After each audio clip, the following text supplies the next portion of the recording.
Hello, yes sir. मेरी आवाज clear आ रही है? सर अभी भी कट रही है। मेरी बात समझ आ रही है? बहुत ज्यादा ही कट यस रही सर। है। सर थोड़ी थोड़ी सी कट रही है बीच में। ओके ओके, तो नॉर्मल हो जाइए 2 मिनट में, ठीक है? जब ना समझ ओके में सर। आए तो पूछ लीजिएगा। ओके, देखिए, जब इलास्टिक कोलिजन एक टर्म के बेस पे हम डिफाइन करते हैं, कहता है कि कोई एक पार्टिकल ले लीजिए, उसका मास m1, किसी एक अनदर पार्टिकल मास m2, ये अभी रेस्ट पे है, ये जाके मूव करके इसको हिट करता है, तब उसके बेस पे मैं फर्स्ट वेलोसिटी कितनी हो सकती है एंड सेकंड वेलोसिटी कितनी हो सकती है, उसके बेस पे मैं 2 टर्म कैलकुलेट करूंगा। एक को बोलूंगा kinetic energy retained and kinetic energy transferred. अगर मैं इलास्टिक कोलिजन का कॉन्सेप्ट यूज करके V1 कैलकुलेट करूं तो ये हो जाएगा m1 minus m2 by m1 plus m2 times u1 plus 0, क्योंकि सेकेंड पार्ट है ही नहीं।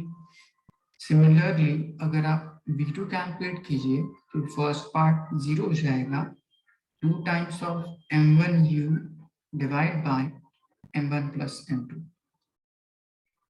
अब इन 2 टर्म के बिहाफ पे काइनेटिक एनर्जी इनिशियल कैलकुलेट कीजिए, तो वो सिर्फ आपके पास है फर्स्ट बॉडी के लिए।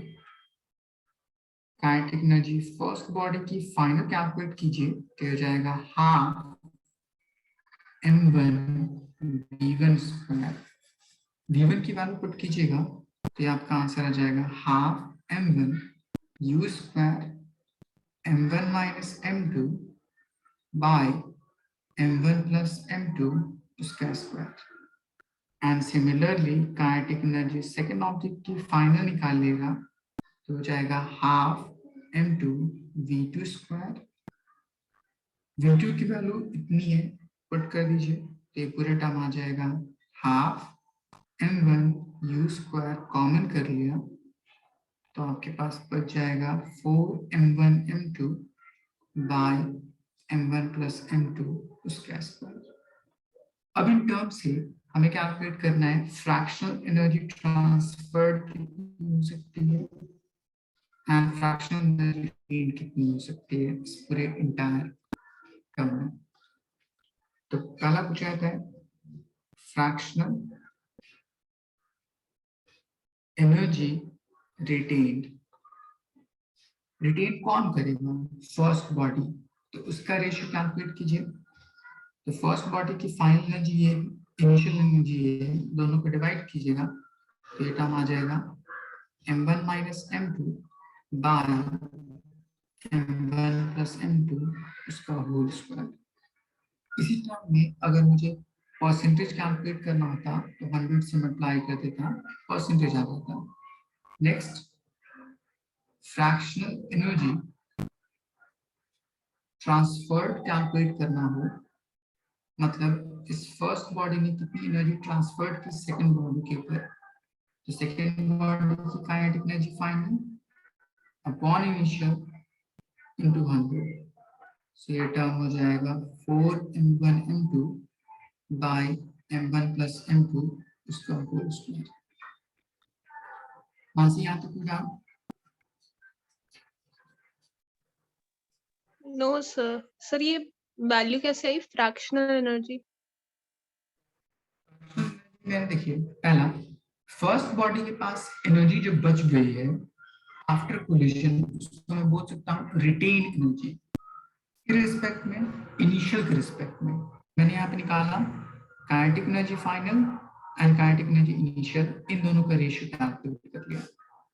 उसी तरह उसने ट्रांसफर कितना किया सेकेंड बॉडी को, सेकेंड बॉडी के पास कितनी एनर्जी है वो अपॉन टोटल इनिशियल एनर्जी, मतलब इस एनर्जी को इस फर्स्ट एनर्जी के साथ क्या कर दिया, डिवाइड कर दिया। है बस समझ? Yes sir. अब इसी में अगर आपको परसेंटेज कैलकुलेट करना होता तो 100 से क्या करते, मल्टीप्लाई कर देते, आपको परसेंटेज वैल्यू आ जाती। इसको नोट डाउन कीजिए, मैं आपको इसको बेस्ड क्वेश्चन बताता हूँ।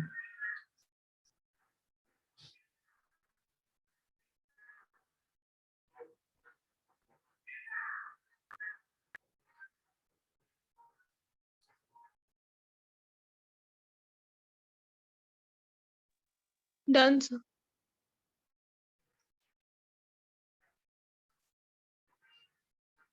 मैंने एक सवाल पूछा, if fast moving neutron strikes normally on nucleus of carbon,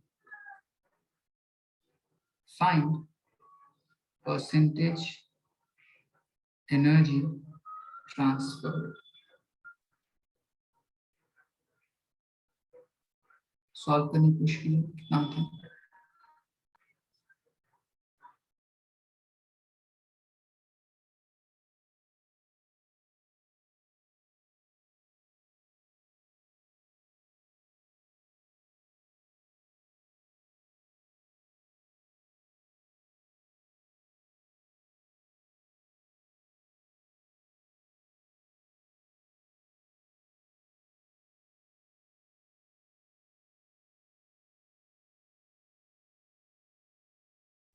sir ये नहीं हो रहा है।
Yes sir. ओके देखिए, इसमें क्या, एक न्यूट्रॉन है, न्यूट्रॉन का मास हम कितना ले सकते हैं, 1 U। उसका कार्बन है, कार्बन का मास कितना हो सकता है, तो आप बोलिएगा 12 U, बोल सकते हैं।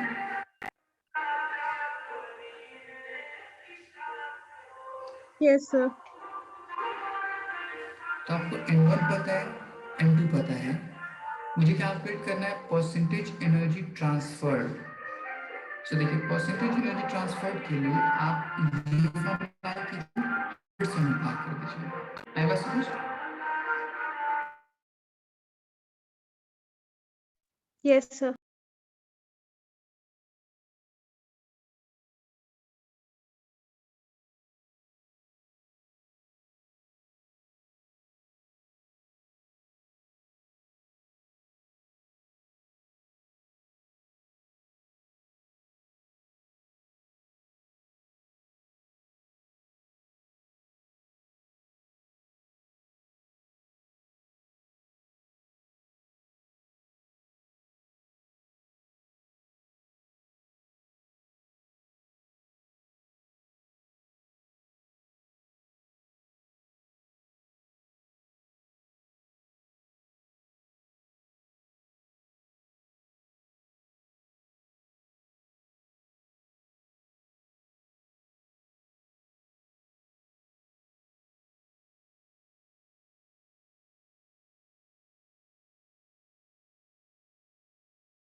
सॉल्व हुआ मानसी, ये मैं सॉल्व करके बताऊं।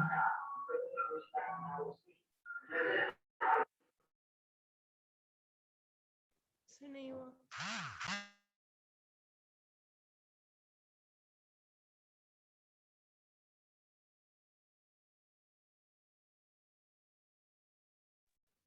Percentage energy transferred is equals to 4 times of m1 m2 divided by 1 plus m2 whole square। ये आपका फ्रैक्शनल एनर्जी था।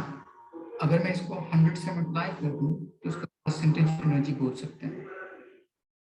इसमें 4 वैल्यू आपके पास है 1, m2 की वैल्यू आपके पास 12, m1 is 1, m2 is 12 and इसका होल स्क्वायर into 100। So ये पूरी वैल्यू हो जाएगी 12 into 4 48, 12 plus 1 13 into square, so it will be 169 into 100। ये 169 अप्रॉक्स 17 बोल सकते हैं एंड 17 से अगर इसको डिवाइड कीजिएगा तो अप्रॉक्स आपको ये वैल्यू आएगी वो 28% आ जाएगी। आई बात समझ? Yes sir. तो इस तरह से आपको क्वेश्चन दिया हो सकता है, देन उसकी बेस पे आप उस पर करके रिलेशन कैलकुलेट कर सकते हैं। ये दोनों ही रिलेशन आपको डायरेक्ट भी पूछा जा सकता है कि कितना हो सकता है। यहाँ तक कोई डाउट? No sir. यहाँ तक आपका इलास्टिक कोलिजन स्ट्रेट लाइन ये चीज वैलिड थी। अब हम डिफाइन करते हैं टू डायमेंशन में कोलिजन कैसे डिफाइन करते हैं। कोलिजन इन 2D। सपोज कर लीजिए आपके पास कोई ऑब्जेक्ट है, ये कोई ऑब्जेक्ट ले लिया एंड किसी पाथ पे लॉन्ग मूवमेंट कर रहा है। सपोज कर लीजिए यहाँ से यहाँ पे, ये इसका लाइन ऑफ इम्पैक्ट है। लाइन ऑफ इम्पैक्ट में कोई दूसरा ऑब्जेक्ट अगर प्लेस्ड हो जिस पे ये हिट करे एट सम एंगल, सपोज कर लीजिए ये एग्जैक्टली उसके सेंटर पे हिट ना करे, साइड से अगर हिट करे किसी इस पर्टिकुलर सरफेस से इम्पैक्ट हो, तब उस इम्पैक्ट करने की वजह से इसमें जो मूवमेंट होगी इस बॉडी में वो कुछ ऐसे हो सकती है। एक ऑब्जेक्ट ऊपर की तरफ डिफ्लेक्ट करता है और एक ऑब्जेक्ट नीचे की तरफ डिफ्लेक्ट करेगा। तो ये इसका लाइन ऑफ इम्पैक्ट इस तरह से रहना चाहिए। फर्स्ट ऑब्जेक्ट जो होगा वो ऊपर की तरफ मूवमेंट करेगा along this side, second object जो होगा वो नीचे की तरफ मूवमेंट करेगा along this side। इसका लाइन ऑफ इम्पैक्ट ड्रॉ कर दीजिए। तो ये इसका लाइन ऑफ इम्पैक्ट होगा इस डायरेक्शन में एंड ये इसका लाइन ऑफ इम्पैक्ट होगा इस डायरेक्शन में।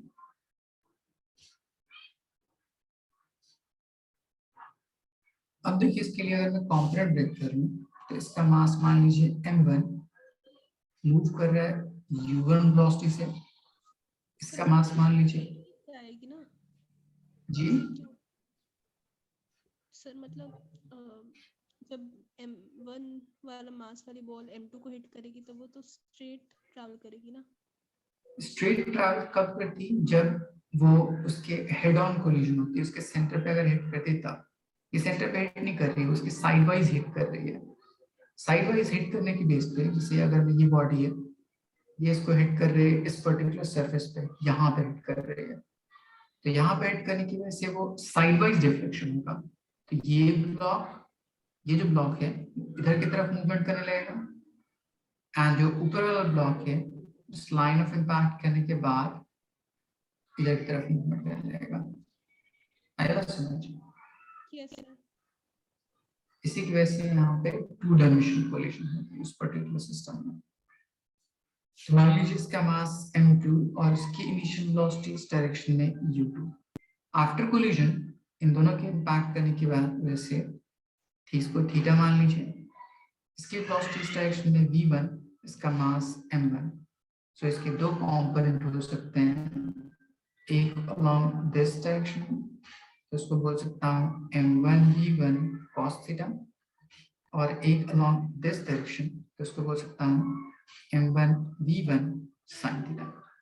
सिमिलरली अगर मैं सेकंड कंपोनेंट देखूं, ये ब्लॉक ये किसी एंगल फाई पे डिफ्लेक्ट हुआ, तो उसके लिए दो कंपोनेंट, एक हो सकता है m2 v2 cos फाई, और एक हो सकता है इस डायरेक्शन में v2 sin फाई। अगर इस ब्लॉक के लिए मास कौन सा है, m2 है, वेलोसिटी कौन सी है, v2 है। यहाँ तक कोई डाउट? No sir. अब यहाँ से क्योंकि हर कोलिशन में कंजर्वेशन ऑफ लीनियर मोमेंटम होता है, तो पहली चीज linear momentum along x axis, तो ये बॉडी एक्स एक्सिस के अलोंग, सो इसकी वेलोसिटी m1 v1, ये बॉडी एक्स एक्सिस के along m2 u2 should be equals to m1 v1 plus m2 v2, equation first. Similarly, change in linear momentum along y axis, so it will be, पहले वाले दोनों bodies में initially कोई y में movement नहीं, तो ये भी जीरो, ये भी zero. First block and second block क्योंकि मूवमेंट करने की वजह से, तो यहाँ पे cos थीटा एंड यहाँ पे cos फाई।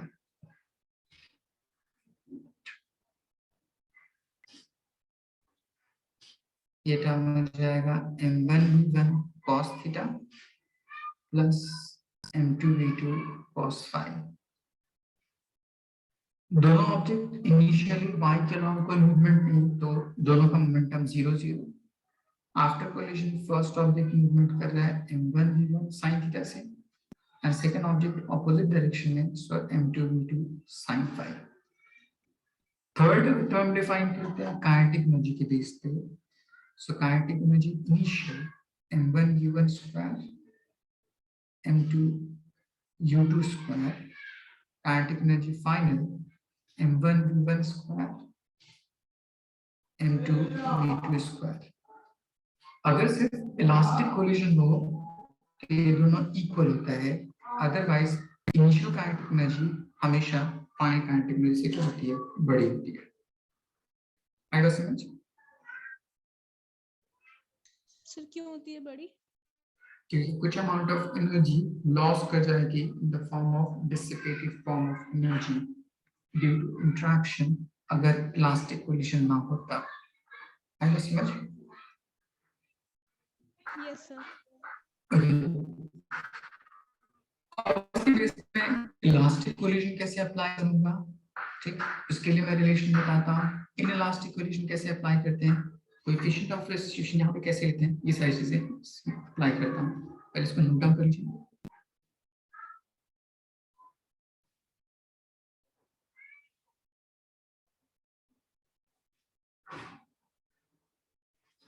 कर लिया सर। ओके, पहला रिलेशन होता है फॉर इलास्टिक कोलिजन, अगर m1 और m2 इक्वल हो जाए और सेकंड ऑब्जेक्ट की वेलोसिटी कितनी हो जाए, जीरो, उस कंडीशन के लिए। ये बहुत special condition. Sir elastic collision एक बार क्या होता है, रिपीट कर दीजिए।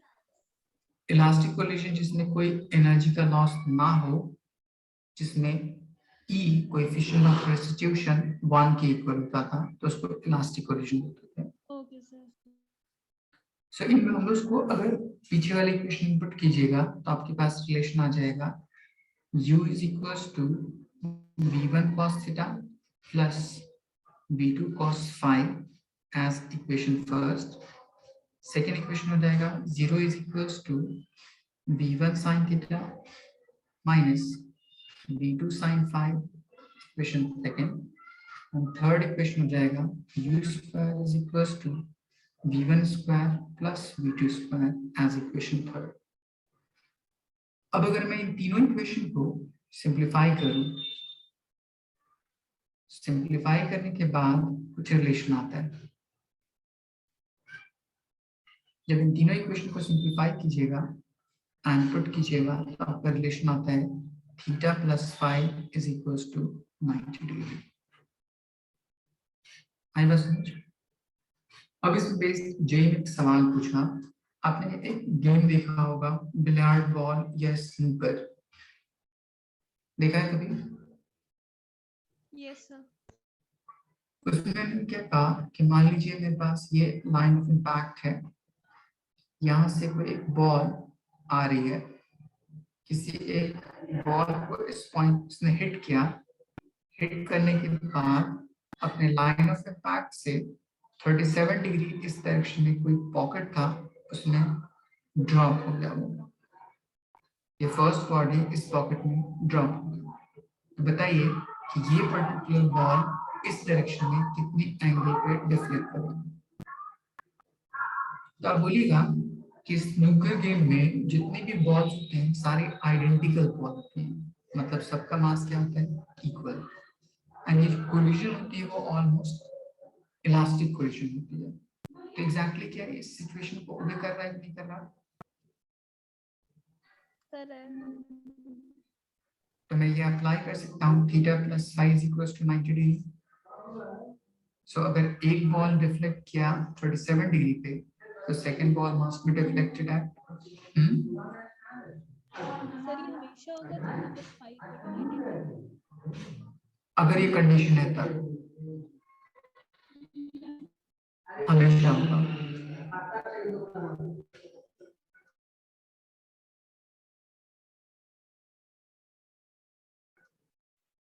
समझ आई बात मानसी? Yes sir. यहाँ पे फाई की वैल्यू कितनी आ जाएगी, 90 minus 37, that is 53 degree.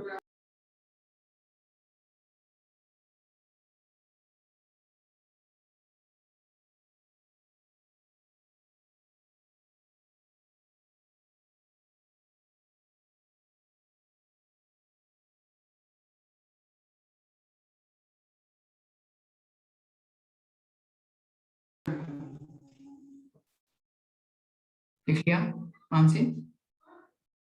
Yes sir. Okay, situation के बेस पे डायरेक्टली अलग अलग प्रॉब्लम आपसे पूछा जा सकता है। ठीक। दूसरा, अब इसके बेस पे क्वेश्चन क्या क्या हो सकता है। कोएफिशिएंट ऑफ रेस्टिट्यूशन जब कभी इस पर्टिकुलर रिलेशन के लिए अप्लाई करते हैं, तो यहाँ पे हमेशा नॉर्मल रिएक्शन के अलोंग जो होगी उसको डिफाइन करते हैं। यहाँ पे याद रखिएगा, coefficient of restitution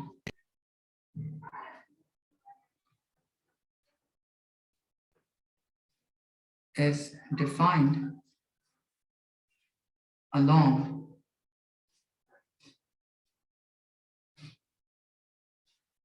normal reaction of body। इसका क्या मतलब हुआ? मैं आपको एक क्वेश्चन देता हूं। सपोज कर लीजिए ये कोई ऑब्जेक्ट है, इसका अपना कुछ रेडियस दे रखा है r। ये कोई अनदर ऑब्जेक्ट है, इसका भी रेडियस यहाँ से यहाँ तक कितना r। इन दोनों ऑब्जेक्ट के ऊपर कोई एक थर्ड बॉडी आके हिट करती है इस पाथ के रॉन्ग।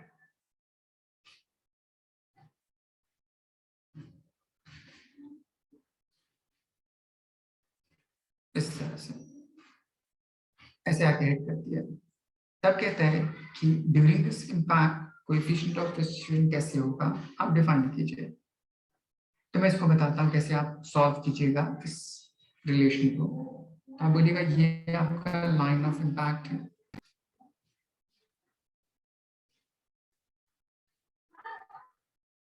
मान लीजिए लाइन ऑफ इम्पैक्ट बिल्कुल सेंटर के अलावा।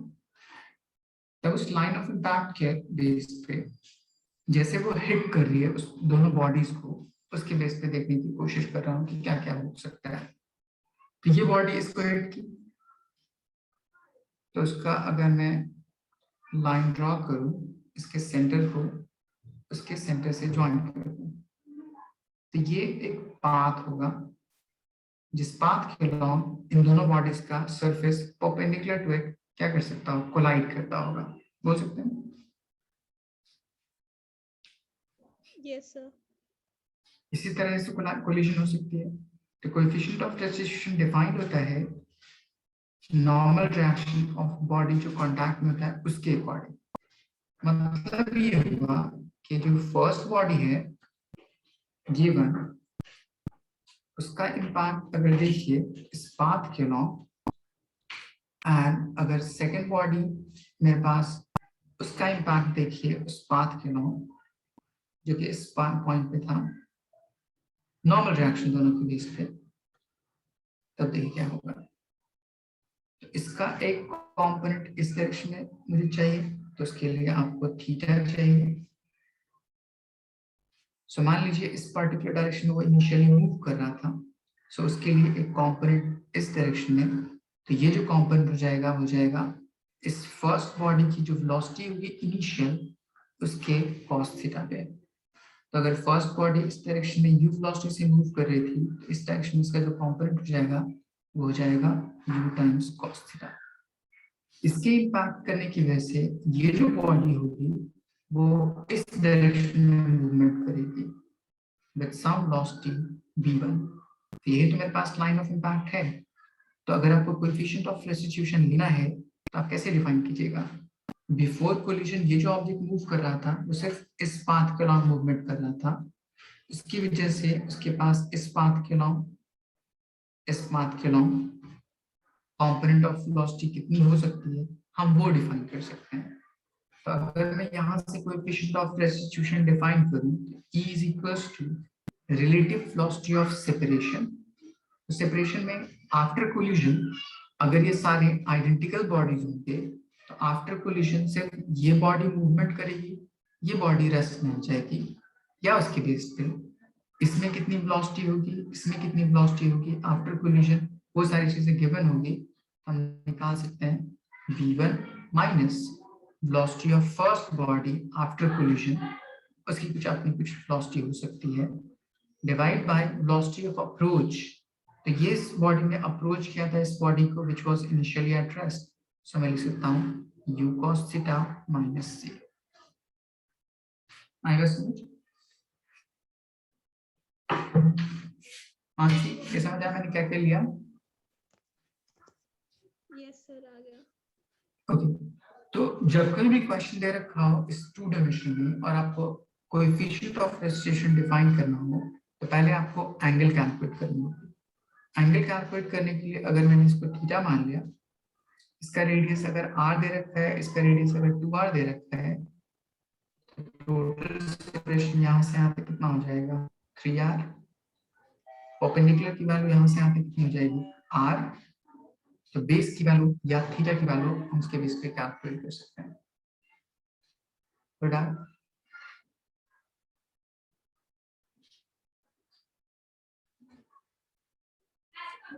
आंसर पर आओ। तो इसको नोट डाउन कर लीजिए।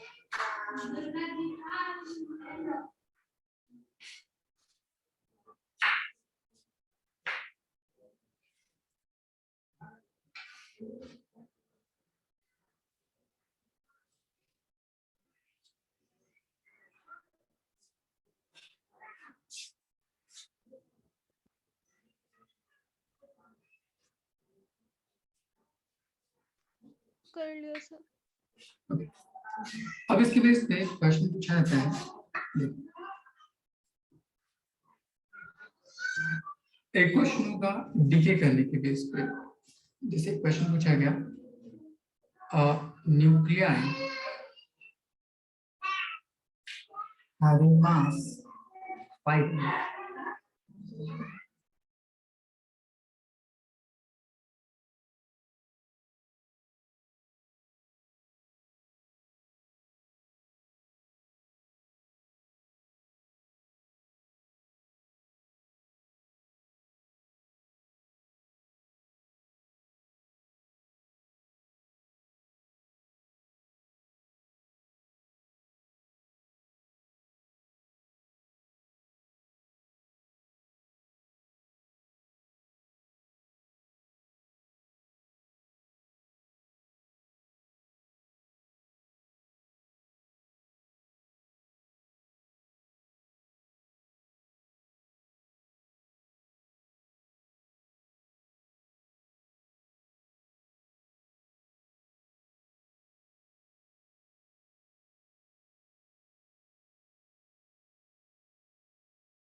ये आपका एक क्वेश्चन है कि एक न्यूक्लियाई है जो कि इनिशियली रेस्ट पे है, जिसका मास 5m है, वो 3 फ्रेगमेंट में टूटा है, having ratio in mass as 1:1:3, जिसमें जो आइडेंटिकल पार्ट है वो perpendicular to each other move करता है with velocity v।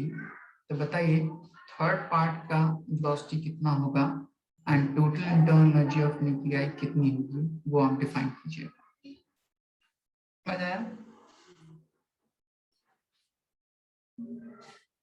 Mansi? Yes sir. अब इस चीज को अप्रोच कैसे कीजिएगा, आप ये बोलेगा कि न्यूक्लियाई इनिशियल कैसे है, रेस्ट में, तो उसके पास मोमेंटम इनिशियल कितना होगा, 0। तो मैं इस तरह से अरेंज करूं फाइनल बॉडीज के भी, ताकि उनका मोमेंटम फाइनली वो भी कैसे है, 0 आ जाए। तो मैंने मान लिया कि एक बॉडी मूवमेंट कर रही है along this line with some velocity v, दूसरी बॉडी मूव कर रही है along this line with some velocity v, तो तीसरी body must be moving. Body है जिसका 3 पार्ट हो जा रहे हैं। हाँ, एक बॉडी के 3 फ्रेगमेंट हो रहे हैं, ओके सर। तो इसका टोटल मास अभी कितना था, 5m, 3 फ्रेगमेंट में टूटा, तो m m and 3m, तो एक का mass m going along this direction with some velocity v, दूसरे का mass m going along this direction with some velocity v, तो तीसरे का मास कितना हो जाएगा, 3m, 3m, एंड इसकी वेलोसिटी कितनी हो जाएगी, v डैश। बोल सकते हैं? Yes sir. अब देखिए यहाँ पे ये किसी एंगल पे इंक्लाइंड होगा, सपोज कर लीजिए थीटा, तो इसके 2 कंपोनेंट हो सकते हैं, एक अलोंग दिस डायरेक्शन और एक along this direction. v dash so इसकी वैल्यू हो जाएगी 3mv डैश cos थीटा और इसकी वैल्यू हो जाएगी 3mv डैश sin थीटा। अब मैंने कहा था कि चूंकि ये बॉडी इनिशियली रेस्ट पे है, तो इसका मोमेंटम इनिशियल कितना होगा, 0। बोल सकता हूँ? तो आफ्टर कोलिजन या आफ्टर डिके इन दोनों पार्टिकल का भी मोमेंटम कितना होना चाहिए, 0। तो इसका मतलब ये होगा 3mv dash cos theta mv के equal and 3mv dash sin theta, वो भी किसके इक्वल, mv के इक्वल।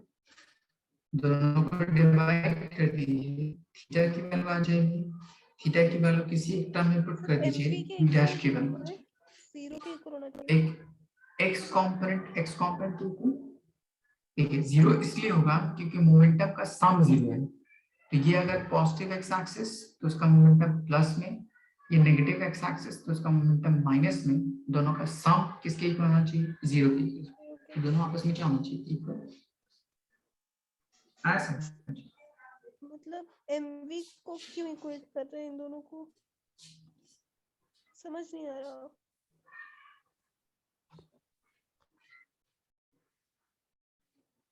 मैं net momentum along x axis ये देखने की कोशिश कर रहा हूँ। इनिशियल मोमेंटम कितना है अलोंग एक्स एक्सिस, देखिए तो यहाँ पे मोमेंटम कितना है मेरे पास, 3mv dash cos theta negative direction में plus v and plus v positive x-axis negative left hand side में जाके कितना हो जाएगा, ऐसे लिख सकता हूँ। Yes sir. सिमिलरली अगर मैं y एक्सिस के लॉन्ग लिखूं तो इसको भी तो ऐसे लिख सकता हूँ, बाय समझ। Yes sir. अब दोनों क्या कर दिए, डिवाइड कर दिए, तो थीटा आ जाएगा, उस थीटा की वैल्यू किसी एक इक्वेशन में पुट कर दीजिए, तो वहां से b डैश की वैल्यू आ जाएगी। तो यहाँ से आप थीटा कैलकुलेट कर लीजिए, b डैश की वैल्यू कैलकुलेट करिए। यहाँ पे देखिए लास्ट पार्ट यहाँ पे क्या दे रखा है वो कैलकुलेट करने के लिए, इंटरनल एनर्जी। इंटरनल एनर्जी का मतलब यहाँ पे क्या होगा, तो आप बोलिएगा जितनी एनर्जी उस न्यूक्लियाई के अंदर इनबिल्ट थी या अंदर स्टोर्ड थी, उसको हम इंटरनल एनर्जी बोलते हैं। वही एनर्जी जब वो बर्स्ट आउट करेगा तो वो काइनेटिक एनर्जी में कन्वर्ट हो जाएगा। आई बात समझ? So yes sir. Sir theta की वैल्यू 45 आ रही है। Good. So total energy is equals to kinetic energy final. तो यहाँ पे 3 डिफरेंट बॉडी है, तीनों बॉडी के लिए काइनेटिक एनर्जी फाइनल कैलकुलेट कर लीजिए, सम कर लीजिए, आपका आंसर आ जाएगा. सॉल्व कीजिए. सर यहाँ पे कोफिशिएंट ऑफ रेस्टिट्यूशन नहीं लगेगा? नहीं, यहाँ पे उसको निकालने की कोई जरूरत नहीं थी. मोमेंटम कंजर्वेशन से सारी चीजें आ गई. हमने पढ़ा था ना, कंजर्वेशन ऑफ लीनियर मोमेंटम हर जगह वैलिड होता है, चाहे वो identical, non identical, elastic, inelastic, same.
Sir 2mv square minus 3mv dash square upon 2.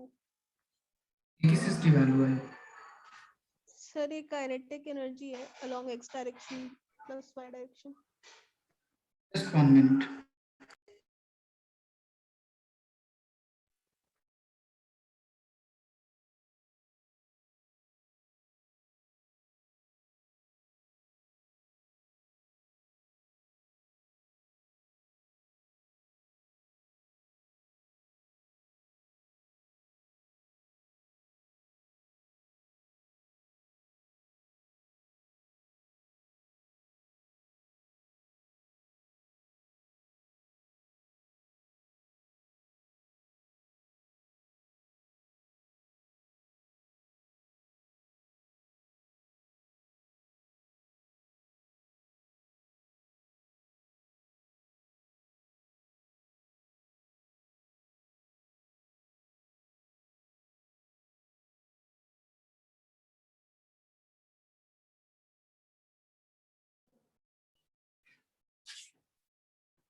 Theta की वैल्यू आ गई थी 45 डिग्री.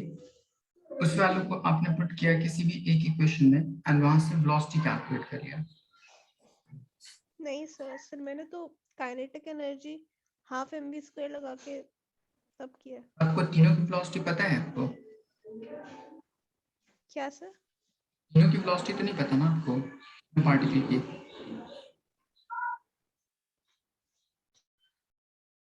पहली चीज, हमने इन दोनों टर्म को डिवाइड किया तो यहाँ से थीटा की वैल्यू 45 डिग्री आ गई. दूसरा करना था, इस वैल्यू को किसी भी एक इक्वेशन पुट करना था. तो 3mv dash cos 45 is 1 by root 2 is equals to mv.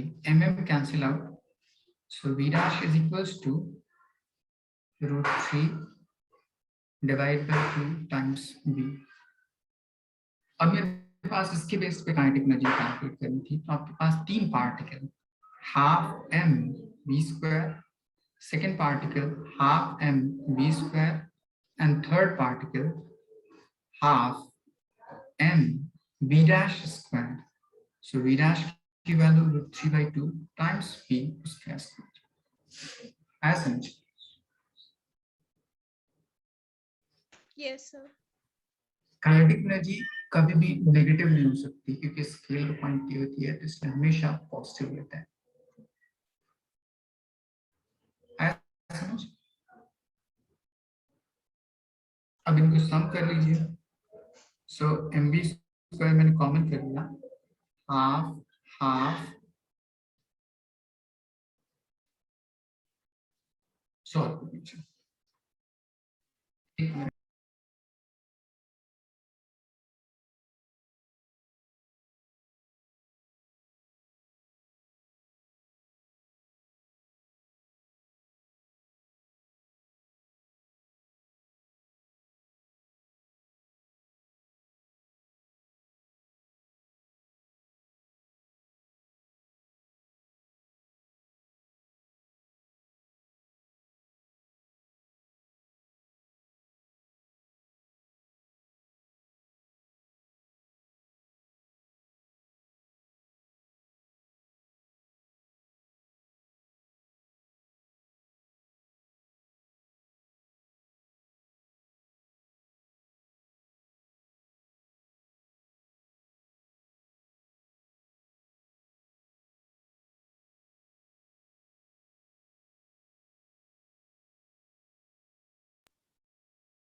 Mansi यहाँ तक समझ आ गया?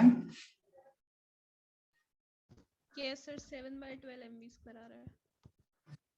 इस तरह से हम क्या कर सकते हैं, इस काइनेटिक एनर्जी या इंटरनल एनर्जी की वैल्यू फाइंड आउट कर सकते हैं। बेस्ड एक जेई में क्वेश्चन पूछा, उन्होंने कहा आपके पास दो आइडेंटिकल पार्टिकल हैं। सर ये सपोज क्वेश्चन आप जेई मेन की करवा रहे हैं कि एडवांस की करवा रहे हैं? क्वेश्चन मेंस के होते हैं, कुछ कुछ क्वेश्चन एडवांस के होते हैं, एंड कुछ नीट के भी होते हैं जो इस पे बेस्ड होते हैं। आपके पास मैथ्स है ना? Yes sir. हाँ, तो फिर क्या दिक्कत है, आपको तो सारे क्वेश्चंस करने चाहिए। हम्म, देखिए उसने कहा कि एक पार्टिकल ये है जिसका मास m है, मूव कर रहा है इस डायरेक्शन में, उसकी वेलोसिटी 2v है। एक दूसरा पार्टिकल इस एक्सिस के अलॉन्ग मूवमेंट कर रहा था, इसका मास 2m है और उसकी वेलोसिटी v है। दोनों जब कोलाइड करता है तो परफेक्टली इनइलास्टिक कोलिजन होती है। If they collide perfectly inelastic, then find percentage energy loss। Question समझ आया आपको?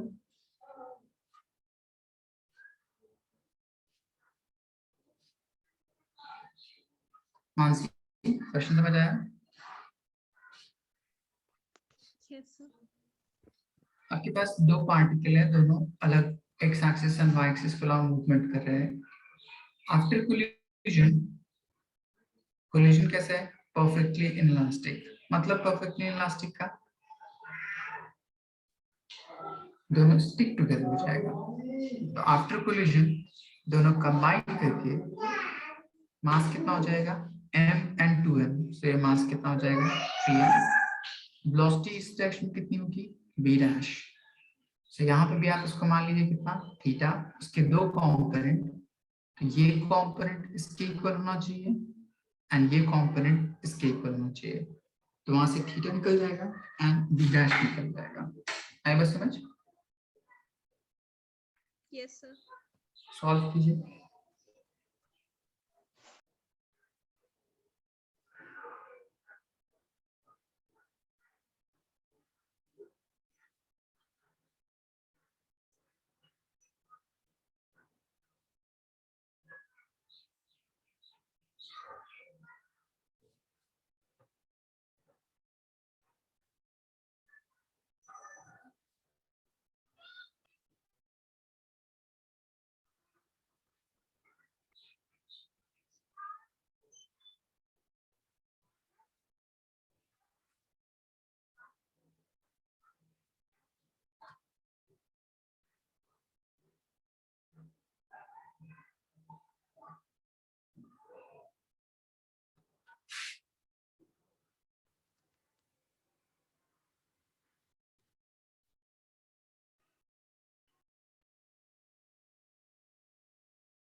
सर परफेक्टली इलास्टिक में हम क्या लगाएंगे?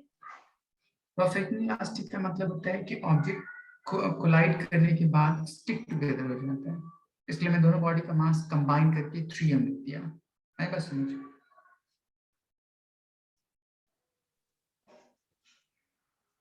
Okay sir.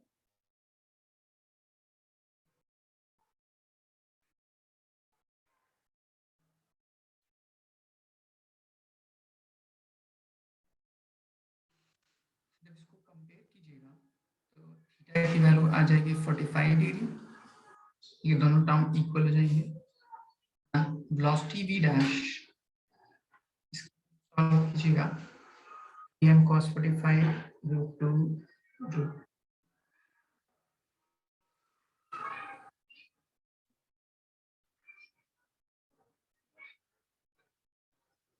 कुछ ऐसा होगा।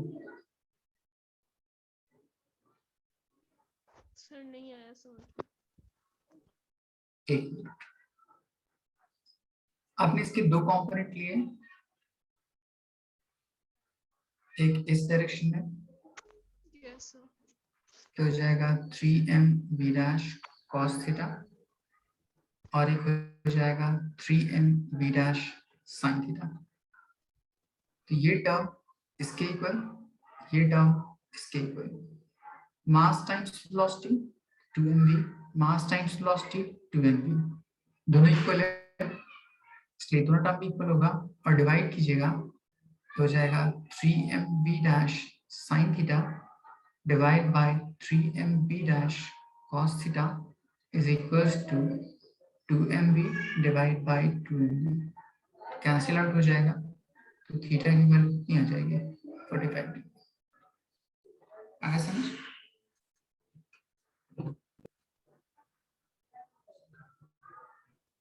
Mansi,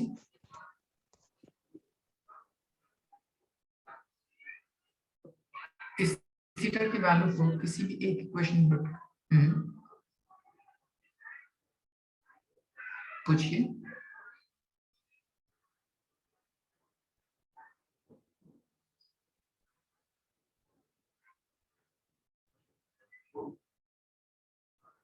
hello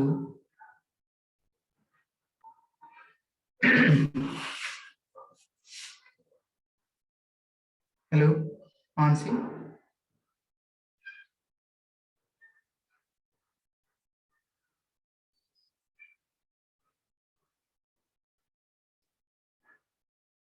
hello. Yes sir. हाँ, ये समझ आया यहाँ तक?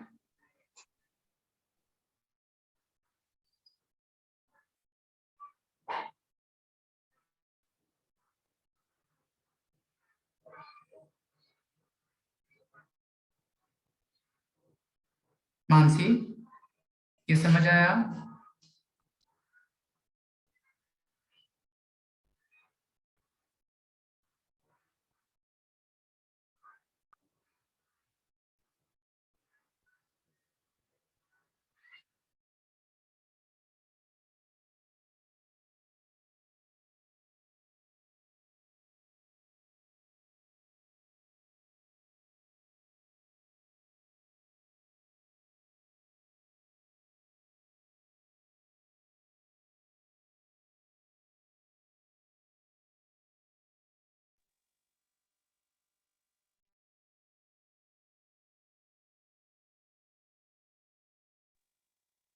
Yes sir.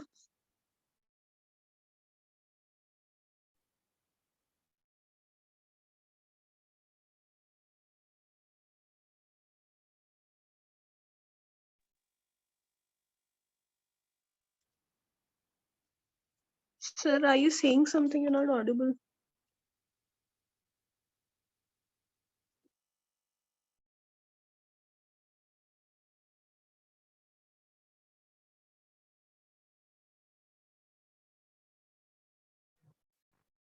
So, इसको अगर सिंप्लीफाई कीजिएगा, जैसे मेरे पास ये x कंपोनेंट है और ये x कंपोनेंट, ये y कंपोनेंट और ये y कंपोनेंट, तो इन दोनों को मैंने डिवाइड किया तो थीटा की वैल्यू कितनी आ गई 45 डिग्री। यहाँ तक बात समझ में आया? Mansi, Yes, sir.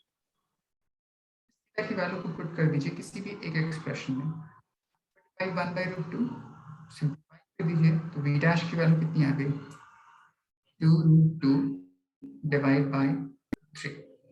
तो ये आपका क्या गया, फाइनल वेलोसिटी आ गई। अब उसकी बेस पे आपको सॉल्व क्या करना है, find percentage loss in energy. Percentage change कैसे कैलकुलेट करते हैं, लॉस और गेन कैसे डिफाइन होगा, तो आप बोलिएगा कि जितना उसके पास इनिशियल एनर्जी थी एंड जितना उसके पास फाइनल एनर्जी है, अगर उनमें कुछ डिफरेंस है तो उसको हम लॉस बोल सकते हैं। तो किसी भी चीज का चेंज कैलकुलेट करना है, परसेंटेज लॉस, तो उसका फॉर्मूला होगा loss in energy divide by it's initial energy into 100। यहां तक कोई डाउट मानसी?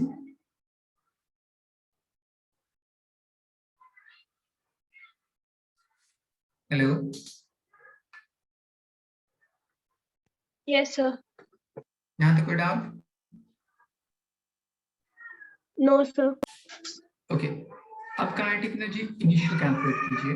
तो ये बॉडी, इसका मास कितना है मेरे पास, m, मूवमेंट कितनी वेलोसिटी से, 2v वेलोसिटी से, तो इसका स्क्वायर कीजिएगा तो हो जाएगा 4v square plus second body, उसका मास कितना 2m, कितनी वेलोसिटी से मूवमेंट, v स्क्वायर। तो सबको सॉल्व कीजिएगा तो half m v square common कर लीजिए, यहाँ पे बचेगा 4, यहाँ पे बचेगा 2, तो 4 + 2 6/2, तो ये पूरी वैल्यू हो जाएगी 3mv square initial kinetic energy. अगर आपने फाइनल काइनेटिक एनर्जी की वैल्यू कैलकुलेट की तो हो जाएगा half mass of mass 3m, velocity की वैल्यू कितनी है 2√2/3, सो इसका स्क्वायर कीजिएगा तो हो जाएगा 8/9 into v square. So 2 4s are 3 3s are 4/3 mv square. से पूरी वैल्यू हो जाएगी 4/3 mv स्क्वायर। आपको इनिशियल एनर्जी पता है, फाइनल एनर्जी पता है, इसको पुट कर दीजिए। काइनेटिक एनर्जी लॉस कैलकुलेट करना है, तो लॉस में फाइनल काइनेटिक एनर्जी कम होगी, इनिशियल काइनेटिक एनर्जी बड़ी होगी, सो आप डिफरेंस कैलकुलेट कर लीजिए इनटू 100, पुट कीजिए सारी वैल्यूज को, मल्टीप्लाई कर दीजिए 100 से, आंसर आ जाएगा। आया समझ Mansi? Yes, sir. Okay, values put कीजिए, देखिए आंसर कितना आता है आपका।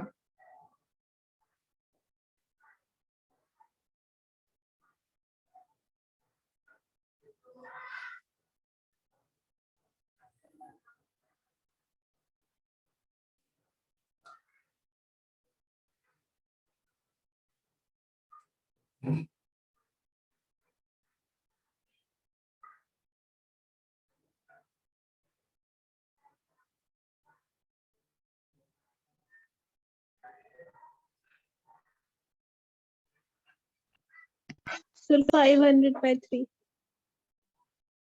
नहीं, आपकी वैल्यू आएगी कुछ उसके टर्म में, जैसे आपने काइनेटिक एनर्जी इनिशियल निकाला 3mv square, kinetic energy final निकाला 4/3mv स्क्वायर, दोनों को सब्ट्रैक्ट कर दीजिए तो आपका आ जाएगा 3 - 4/3 divide by 3 into 100। mv square cancel out हो जाएगा, सो ये हो जाएगा 3 is 9 - 4 5/9 into 100। So 5/9 into 100 means approx 55.5%. So approx आप बोल सकते हैं 56%। आएगा समझ? Yes, sir. कैलकुलेशन समझ आएगा कैसे किया?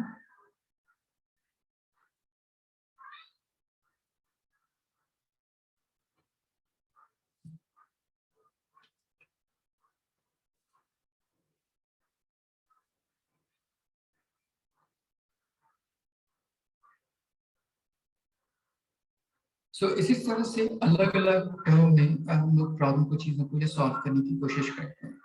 तो इतना पार्ट आपका collision, elastic, inelastic, one dimensional, two dimensional, इतनी सारी चीजें डिफाइन होती हैं। तो ये पूरा टॉपिक आपका था कोलिजन तक। ये पूरा चैप्टर खत्म हो गया। ठीक है, कोई डाउट यहाँ तक? No sir.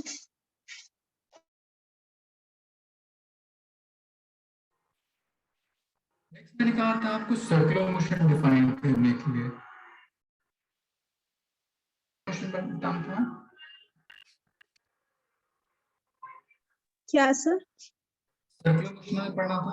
Next yes sir. Circular motion कहते हैं कि कोई भी ऑब्जेक्ट जो मूव करे किसी पाथ के अलोंग दैट कि उसका डायरेक्शन हर पॉइंट पे चेंज करता हो, तब उस मोशन को सर्कुलर मोशन बोलते हैं। Direction of body changes at each instant.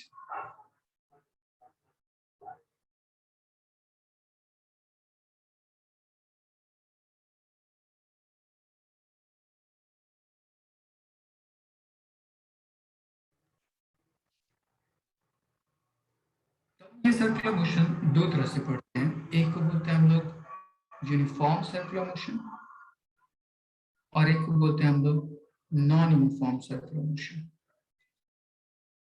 Uniform circular motion का मतलब जिसमें वेलोसिटी या स्पीड उसका मैग्नीट्यूड कांस्टेंट हो, मींस मॉड वेलोसिटी या स्पीड वो कांस्टेंट हो इन मैग्नीट्यूड, तो उसको बोलते हैं हम लोग यूनिफॉर्म सर्कुलर मोशन।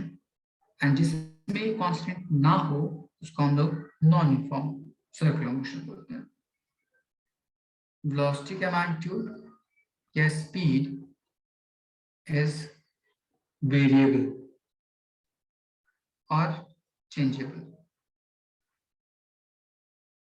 तब उसको हम बोलते हैं नॉन यूनिफॉर्म सर्कुलर मोशन। अब यहां से डिफाइन करते हैं। यूनिफॉर्म सर्कुलर मोशन का मतलब जैसे अगर मेरे पास वेलोसिटी है एक वेक्टर क्वांटिटी, तो उसके पास दो चीजें हो सकती हैं। एक हो सकता है मैग्नीट्यूड, एक हो सकता है उसका डायरेक्शन। तो मैग्नीट्यूड सेम रहता है, मैग्नीट्यूड में कोई चेंज नहीं, बट डायरेक्शन चेंज कर रही है हर पॉइंट पे। Due to change in this particular direction उसके पास एक एक्सेलरेशन डिफाइन होता है। उस एक्सेलरेशन को हम सेंट्रीपिटल एक्सेलरेशन बोलते हैं। Centripetal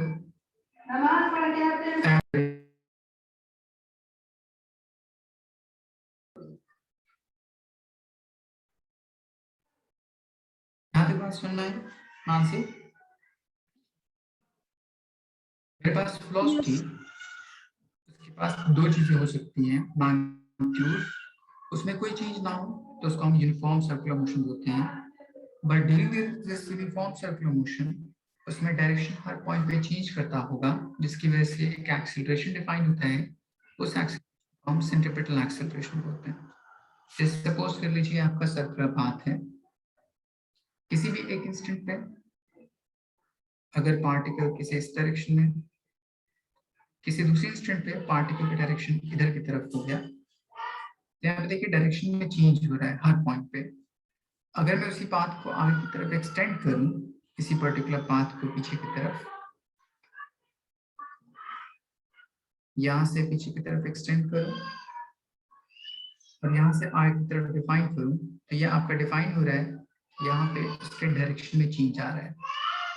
due to this particular change in direction वहां पे एक एक्सेलरेशन डिफाइन होता है। उस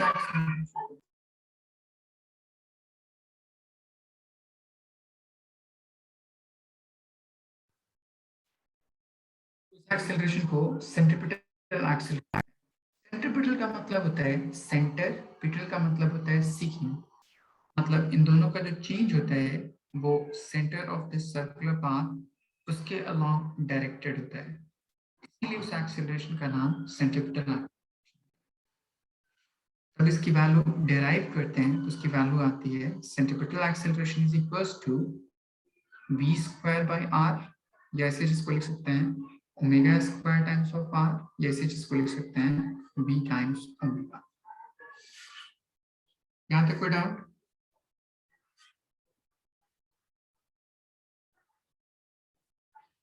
मानसी, यहाँ तक सब कुछ समझ आया?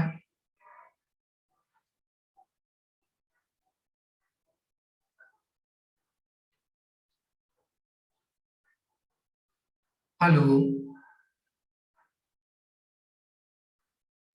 Yes sir. यहाँ तक कोई डाउट? एक सेकंड सर।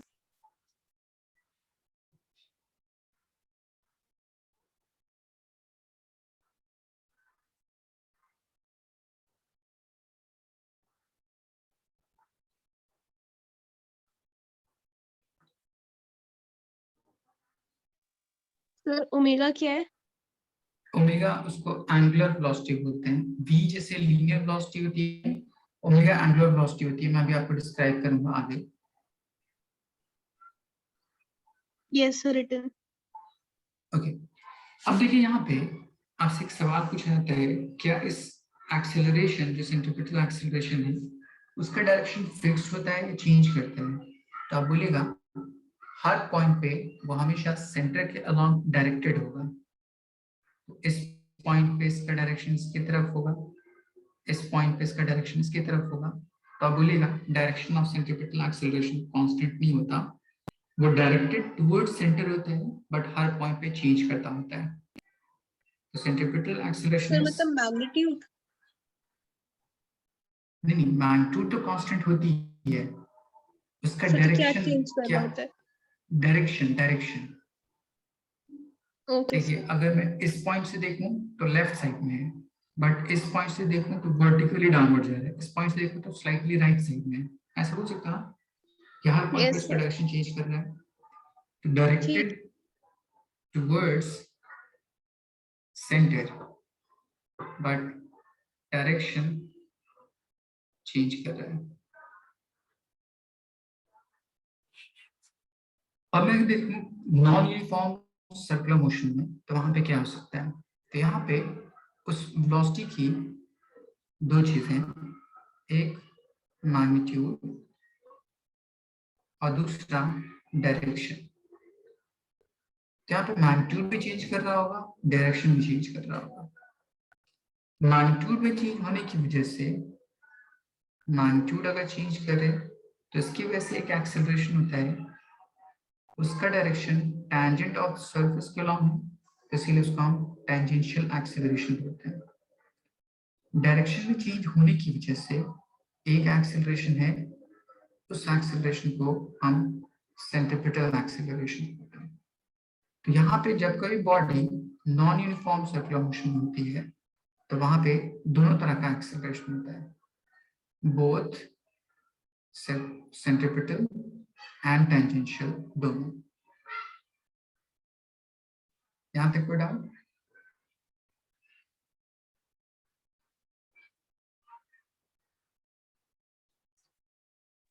मानसी, यहाँ तक नो कोई सर। डाउट? अब देखिए इसका मतलब क्या है। अगर आपने कोई सर्कुलर पाथ लिया इस तरह से, ऐसे, तो सर्कुलर पाथ में इसके पास दो तरह का एक्सेलरेशन होगा। एक होगा सेंटर ऑफ सर्कुलर पाथ इस तरह, और एक होगा tangential to this particular surface इस तरह से। इन दोनों का अगर आप रिजल्टेंट डिफाइन करें,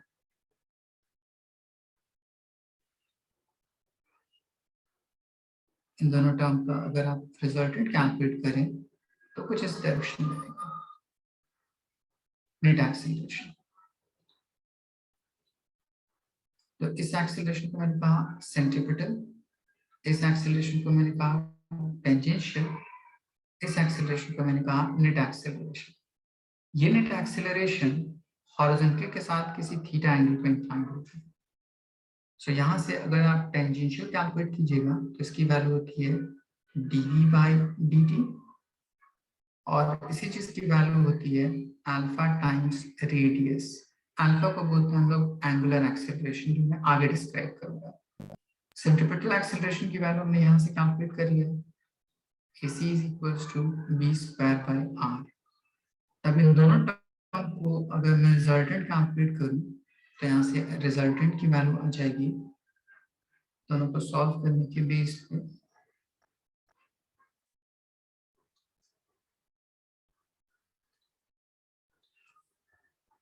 A is equals to root under centimeter का स्क्वायर प्लस टेंजेंशियल का स्क्वायर। आएगा समझ? Yes sir. अब यहाँ से क्या कीजिए, उसके कंपोनेंट को ब्रेक कर लीजिए, क्योंकि उस मेरे पास जो एक्सेलरेशन है उसके दो कंपोनेंट हो सकते हैं उस थीटा के अकॉर्डिंग। तो एक कंपोनेंट हो सकता है AC के अलॉन्ग, AC को मैं क्या लिख सकता हूँ, A times of cos theta लिख सकता हूँ, और एक लिख सकता हूँ 80 के बेस पे, तो उसको लिख सकता हूँ A times of sin theta. आएगा समझ? Yes sir. तो इसी तरह हम यूनिफॉर्म सर्कुलर मोशन और non uniform circular motion define कर सकते हैं। इसको नोट डाउन कीजिए, मैं आपको एक क्वेश्चन बताता हूँ उसको बेस्ड।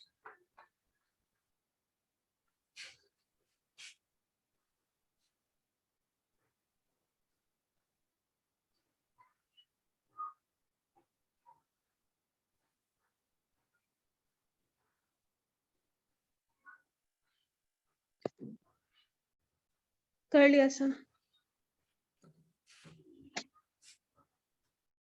एक क्वेश्चन था, मान लीजिए आपके पास कोई एक सर्कुलर पाथ है।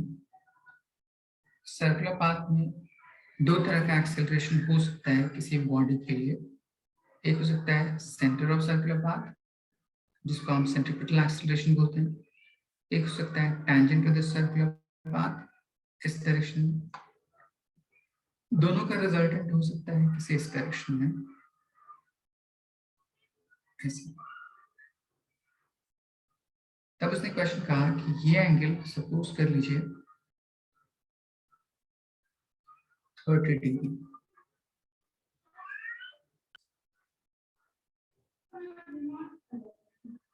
इस A उसकी वैल्यू दे रखी है, तो उसने कहा if body is revolving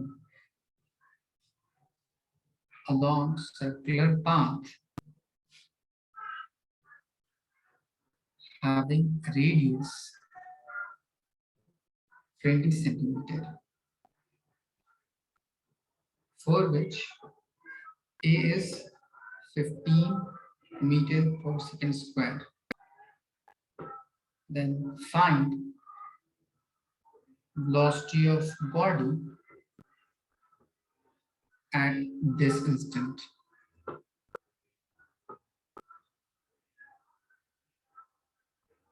समझ आया? Yes sir. तो आपको A की वैल्यू दे रखी है, थीटा की वैल्यू दे रखी है, वेलोसिटी निकालनी है। तो देखिए वेलोसिटी निकालने के लिए आपके पास क्या क्या पता होना चाहिए। dv by dt आपको पता होना चाहिए, तो आपको टाइम नहीं पता है। पता होना चाहिए हाँ, तो एक्सेलरेशन। सेंट्रीपिटल यूज करिए, सर मैं ट्राई सेंट्रीपिटल यूज करती हूँ। कीजिए वहां से। हाँ,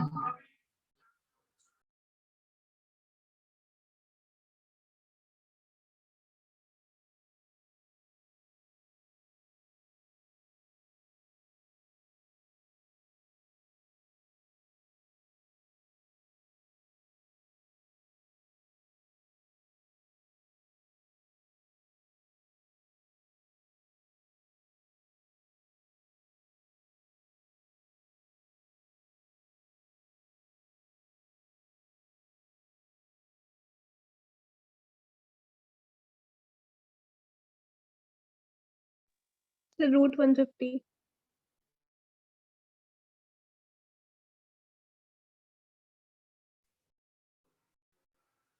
आपने रेडियस की वैल्यू से यूज की थी, सर 20। सेंटीमीटर में, उसको मीटर में कन्वर्ट करना था। मिलीमीटर में। इसी की वैल्यू हो जाएगी A times of cos theta is equals to b square by r। So b की वैल्यू हो जाएगी AR times cos theta root under. A की वैल्यू 15, रेडियस की वैल्यू 0.2, cos 30, cos 60 1 by, फिर पूरी वैल्यू आ जाएगी 1.5 रूट अंडर मीटर पर second. ऐसी चीज को अप्रॉक्स 1.2 मीटर पर सेकेंड बोल सकते हैं। यस सर, मेरे को लगा सेंटीमीटर लिखा है। यहाँ पे कोई डाउट? No sir. इसी तरह से हम centripetal acceleration and tangential acceleration define कर सकते हैं। तो यहाँ तक हुआ मेरे पास नॉन यूनिफॉर्म सर्कुलर मोशन इस तरह से हो सकता है। अब वो non uniform circular motion further दो पार्ट में डिवाइड होता है। Non uniform circular motion further दो पार्ट में। पहला, या तो वो यूनिफॉर्मली एक्सेलरेटेड हो या नॉन यूनिफॉर्मली एक्सेलरेटेड हो।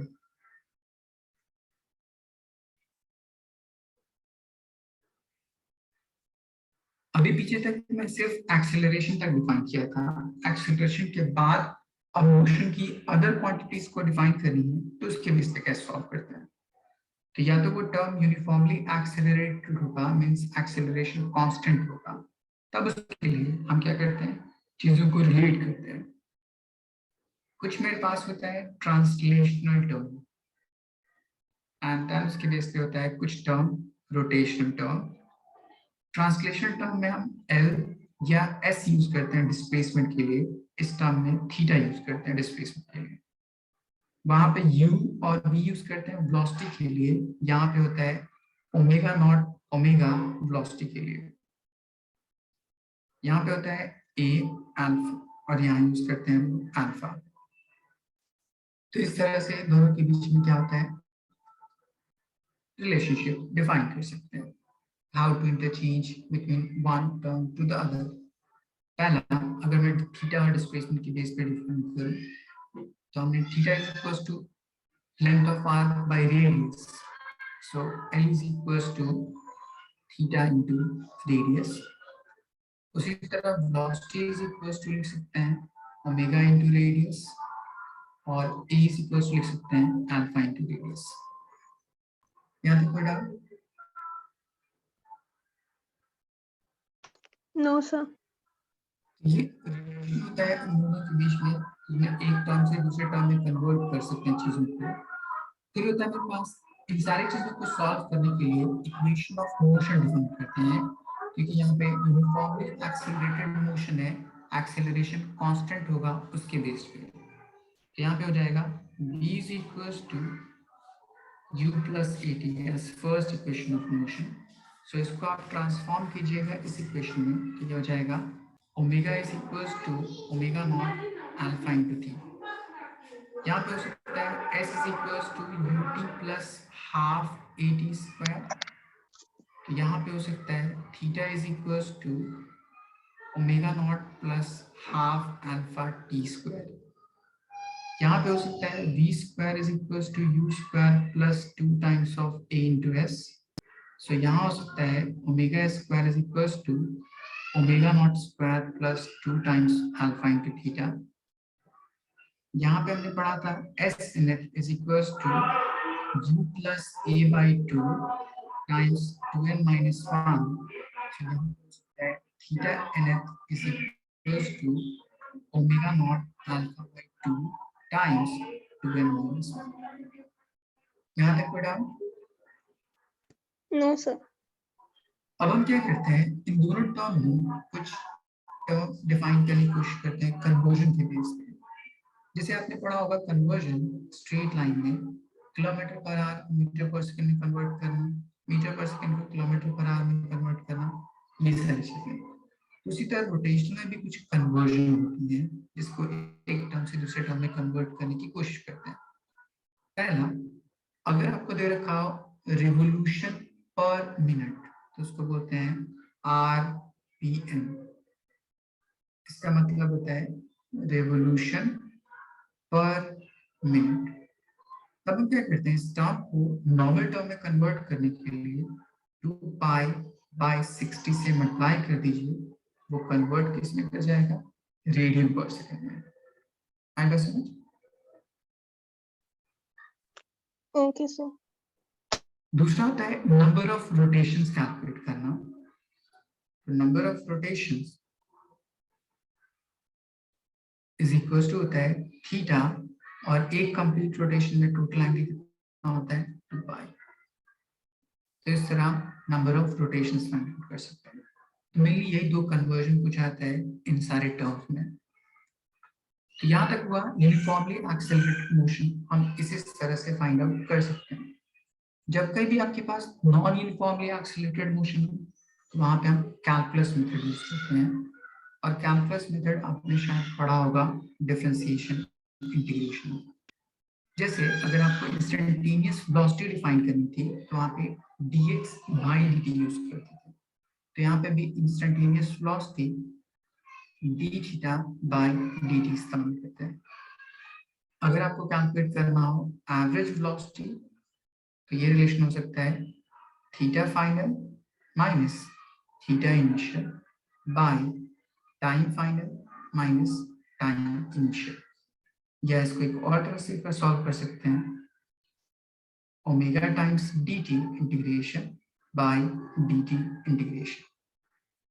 सेम उसी तरह अगर आपको एक्सेलरेशन फाइंड आउट करना होता तो एक्सेलरेशन के भी दो तरीके होते फाइंड आउट करने के। एक तरीका हो सकता था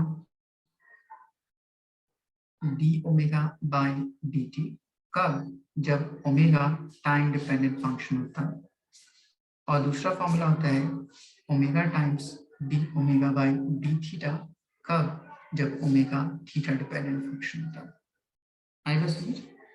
आप मोस्टली सिर्फ ये पहला रिलेशन जानते होंगे जब टी डिपेंडेंट फंक्शन हो उसके बेस पे, लेकिन कभी कभी आपको वेलोसिटी डिस्प्लेसमेंट डिपेंडेंट फंक्शन भी हो सकता है।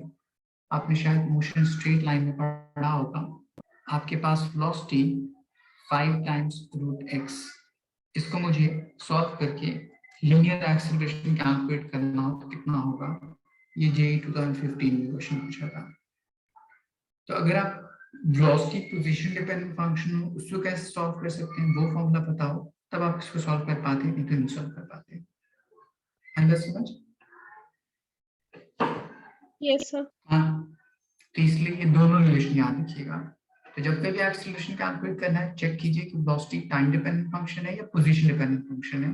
उसके हिसाब से हम ये फॉर्मूला यूज कर सकते हैं। इसको नोट डाउन कर लिया? Yes sir. पूरा लिखिए ना।